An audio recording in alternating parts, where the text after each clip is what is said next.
Welcome to एडुजोस। एडुजोस में आप सभी लोगों का स्वागत है। दोस्तों आज 17 मार्च है और 17 मार्च के सभी करंट अफेयर्स इस वीडियो में डिस्कस किए जाएंगे। इस वीडियो में आपको करंट अफेयर्स का रिवीजन कराया जाएगा, इंपॉर्टेंट फैक्ट्स भी बताए जाएंगे और स्टैटिक जीके के कुछ महत्वपूर्ण क्वेश्चंस भी आपके सामने डिस्कस किया जाएगा। तो चिंगारी जीत की इस वीडियो को हम लोग शुरू करते हैं। इसका पीडीएफ फाइल आप नीचे डिस्क्रिप्शन में दिए गए डायरेक्ट लिंक से डाउनलोड कर सकते हैं। अब तक टोटल 55 वीडियो डाउनलोड अपलोड जो है की जा चुकी है करंट अफेयर्स को लेकर के, डेली करंट अफेयर्स को लेकर। तो ये 55 वीडियो आप ज़रूर देखें। डिस्क्रिप्शन में एक प्लेलिस्ट का लिंक हमने दिया है, वहाँ से आप इन सभी वीडियोस को देख सकते हैं। तो शुरुआत करते हैं हमारे डेली मोटिवेशनल कोट से, जो कि है हासिल होगी मंजिल भी तू तैयारी करके तो देख, आग लगेगी फिर सीने में तू चिंगारी बन के तो देख। तो आप सब तैयारी करते हुए चिंगारी ज़रूर बने और एक दिन कमेंट ज़रूर करें मैं भी चिंगारी। जब आपको लगे कि आप चिंगारी बन गए हैं, आप आग लगाने के लिए तैयार हैं कॉम्पिटिटिव एग्जाम के किसी भी एग्जाम को फेस करने के लिए जिसमें करंट अफेयर्स का क्वेश्चन पूछा जाता हो। चैनल से जुड़ने के लिए चैनल को सब्सक्राइब जरूर करें और बेल आइकन को प्रेस करके इसे एक्टिवेट कर लें ताकि आने वाली हर वीडियो का नोटिफिकेशन आपको सबसे पहले मिल सके। सबसे पहले कल के चिंगारी प्रश्न का उत्तर देखेंगे।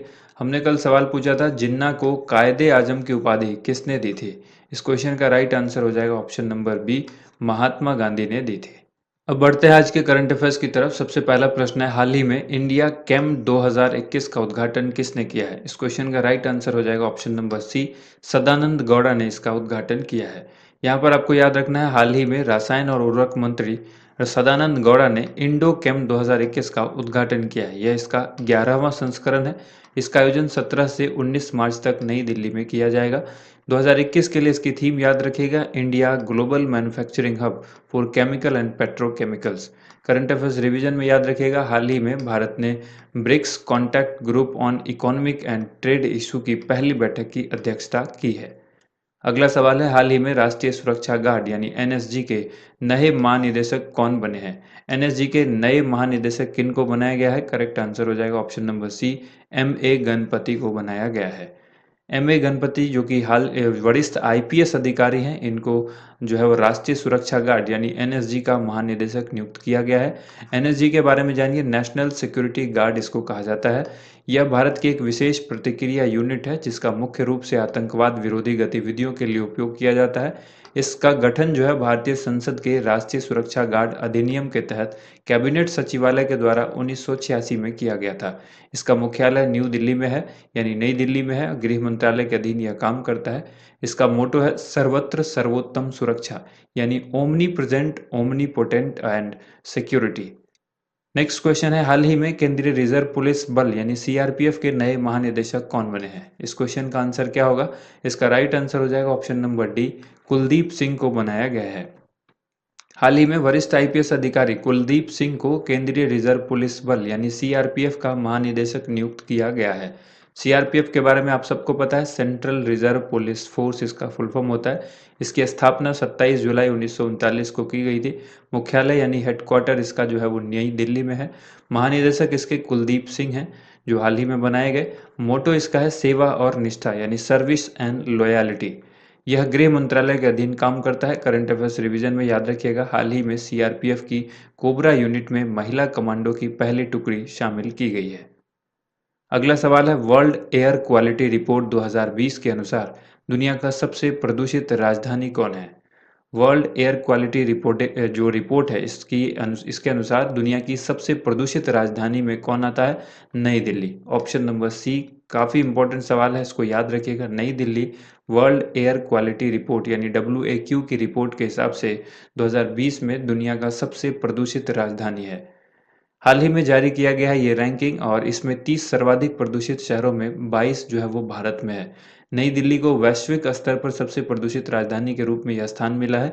रिपोर्ट के मुताबिक दुनिया में सबसे ज़्यादा प्रदूषित शहर चीन का शिजियांग है। उसके बाद शीर्ष 10 में से 9 शहर भारत के हैं।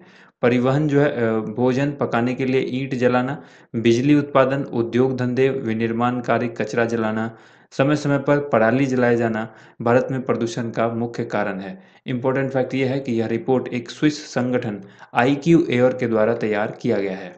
अगला सवाल है एशियन बॉक्सिंग चैंपियनशिप 2021 की मेजबानी कौन सा देश करेगा। इस क्वेश्चन का राइट आंसर हो जाएगा ऑप्शन नंबर ए, भारत करेगा एशियन बॉक्सिंग चैंपियनशिप 2021 की मेजबानी।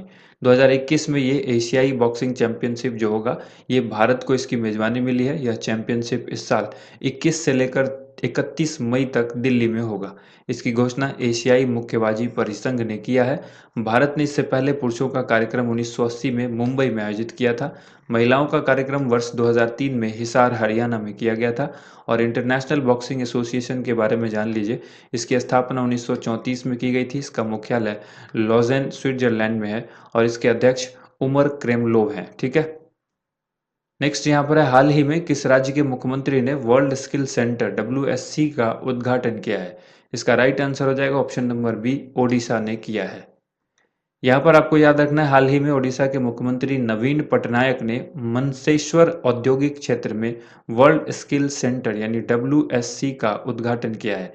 इसे ओडिशा कौशल विकास परियोजना के तहत ITI एजुकेशन सर्विस यानी ITIES ज्ञान साथी के रूप में एशियाई विकास बैंक के द्वारा सहायता प्राप्त है। ये उद्देश्य इसकी है, राज्य के सर्वश्रेष्ठ ITI और पॉलिटेक्निक छात्रों के लिए दीर्घकालिक विनिर्माण और सेवा कार्यक्रम चलाएगा। इसका ये उद्देश्य याद रखिएगा। करंट अफेयर्स रिवीजन में हाल ही में ओडिशा में भारत का पहला फायर पार्क खुला है। भारत का सबसे बड़ा हॉकी स्टेडियम ओडिशा के राउरकेला में बनाया जाएगा। यह स्टेडियम 2023 में पुरुष हॉकी वर्ल्ड कप की मेजबानी भी करेगा। ओडिशा के बारे में जान लीजिए। इसकी स्थापना 1 अप्रैल 1936 को की गई थी। राजधानी भुवनेश्वर में है। मुख्यमंत्री नवीन पटनायक हैं। गणेशी लाल यहाँ के राज्यपाल हैं। उच्च न्यायालय यहाँ का कटक में है। मुख्य न्यायाधीश इस उच्च न्यायालय के S मुरलीधर हैं। सीमा जो इसकी लगती है पश्चिम बंगाल, झारखंड, छत्तीसगढ़ और आंध्र प्रदेश से लगती है ओडिशा की सीमा। नदियाँ यहाँ पर महानदी, स्वर्णरेखा, ब्राह्मणी, ऋषिकुलिया। द्वीप जो यहाँ पर है, प्रमुख द्वीप आप याद रखिएगा, अबुल कलाम द्वीप जिसका पुराना नाम व्हीलर द्वीप था। झील की बात करें तो चिल्का झील यहाँ पर है जो कि भारत की सबसे बड़ी झील है। बंदरगाह यहाँ पर पारादीप नाम का एक बंदरगाह है।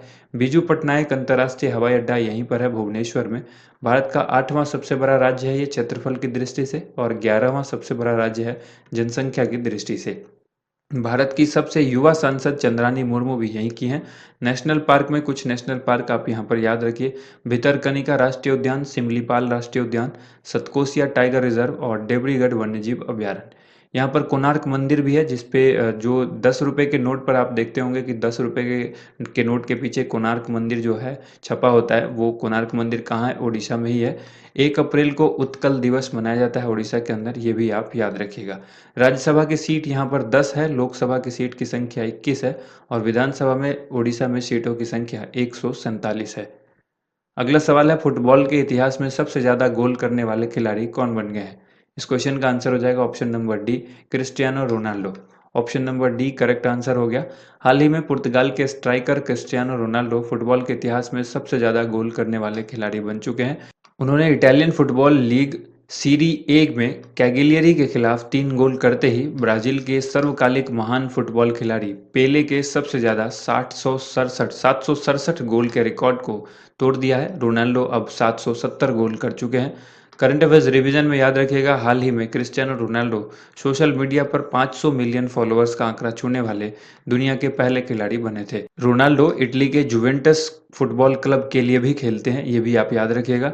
अगला सवाल देखिए, किस देश की सरकार ने सूचना मंत्रालय का नाम बदलकर सूचना एवं प्रसारण मंत्रालय करने का फैसला किया है? इस क्वेश्चन का राइट आंसर हो जाएगा ऑप्शन नंबर डी, बांग्लादेश ने यह फैसला किया है कि सूचना मंत्रालय जो है वहां का, उसको सूचना एवं प्रसारण मंत्रालय कर दिया जाए।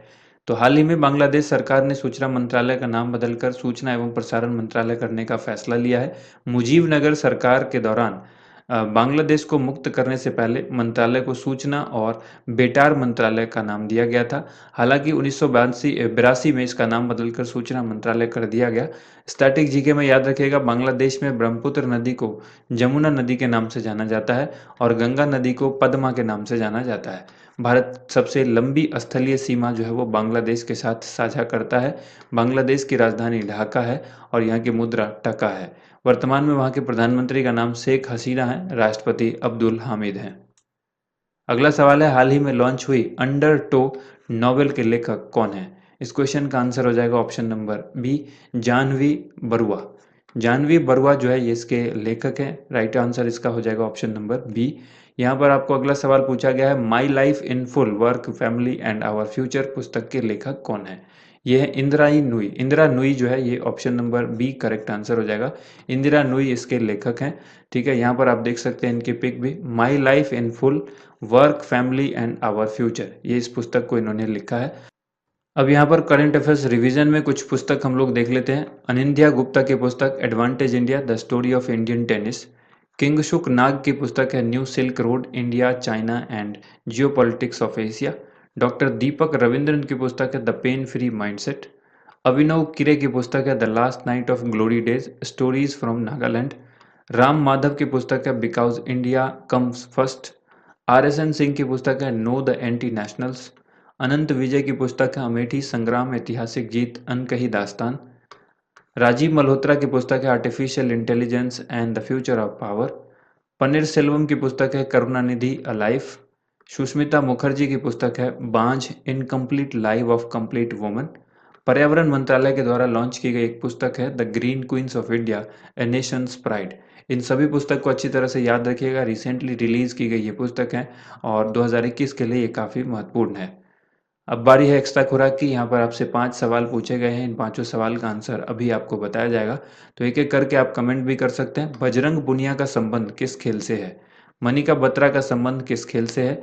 भवानी देवी का संबंध किस खेल से है? नमन ओझा का संबंध किस खेल से है? श्रीकांत किदाम्बी का संबंध किस खेल से है? सबसे पहला सवाल है बजरंग पुनिया, ये रेसलिंग से संबंधित है। दूसरा है मनिका बत्रा, ये टेबल टेनिस से संबंधित है। तीसरा है भवानी देवी, ये तलवारबाजी करती हैं यानी तलवार से संबंधित है। उसके बाद है नमन ओझा, ये किससे हैं? क्रिकेट से संबंधित है।